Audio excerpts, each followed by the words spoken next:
Dixit, the Fisho. We will remember that.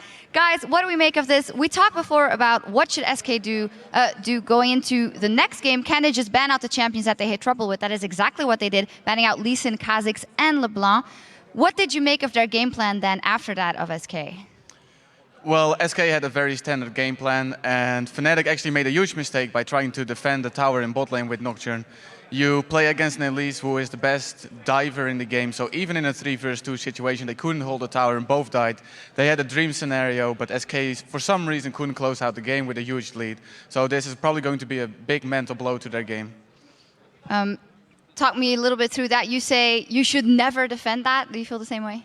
Yeah, I don't think in this match it's beneficial to defend at all, because usually people will just group 4 people on one lane and try to push as fast as possible. And if you're then defending 4 against 2, especially when you're against an Elise, then you're going to lose 2 people for none instead of just pushing the top lane turrets. And then we also see Yellow Star and Reckless actually die to the Shyvana that's defending the turret alone, and she can soak up all the experience. So I don't think the decision making there was the right thing. That was also very important for the Shyvana, because you mentioned before, Lulu will just beat absolutely everybody, so they absolutely needed that, and then the Shyvana could get ahead. Talk me through that matchup, because you were quite adamant about the fact that you can just not win versus the Lulu. Lulu is just great for kiting, and a champion like Shyvana needs to be able to run up at their opponent, and Lulu has everything in her kit to make sure that that isn't possible. Mm-hmm. So a great advantage for SK this game, as we saw a great advantage for Fnatic the last game, and you said it slowed down in the mid game. There was nothing else they could do. So what happened then here? Why couldn't SK push through? So I don't think SK got far enough ahead, despite getting the 2 kills bottom and getting the kill top lane at the early game.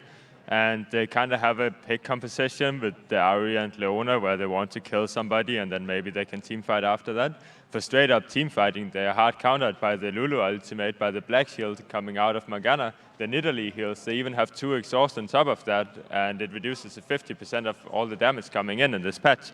And you can't really have a pick composition when you can't pick somebody off because they're just too strong at defending themselves in teamfights. And on top of that, they have a lot of wave clear, and they beat them in split pushing in 1-3-1. So it's just really bad pick and ban phase coming out of SK. Shields, heals, and damage reduction. That reminds me of a certain game yesterday. No Nightmares coming back for that one. Sorry, Frog. And it is, of course, very annoying to play against. Do you feel like if SK caught them out and played a team fight perfectly, they would have easily won the game, Youngbuck? If they could have bursted someone, but as Frogan said, the Lulu, the Morgana, the Sivir also has movement speed. They just couldn't catch up to them and stick on their targets. So we set out after game 1, what can SK do? Can they ban out a couple of champions? That is exactly what they did, but that plan didn't work. Do they have a plan C going into game 3? What could be an option?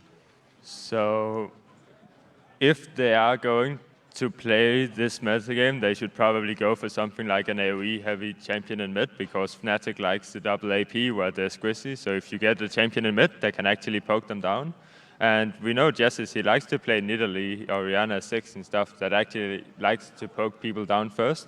So I don't understand why he doesn't go with something like Orianna that he played in the last game as well, and probably feels comfortable on because he just played it. And going for Ahri instead, which doesn't have that huge of an impact against all the exhausters. What do you think should be the priority for top lane? If Trundle's open, it's going to be picked by Freddy anyway. Trundle won't be open. I think that SK has to ban out the Lulu again. It just brings too much trouble and works very well in the team comps that Fnatic has been playing today.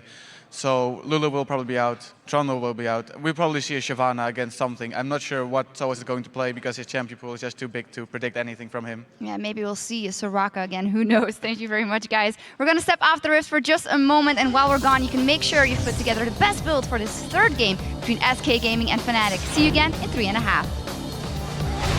Here as well, so we can move in. They've got it on towards the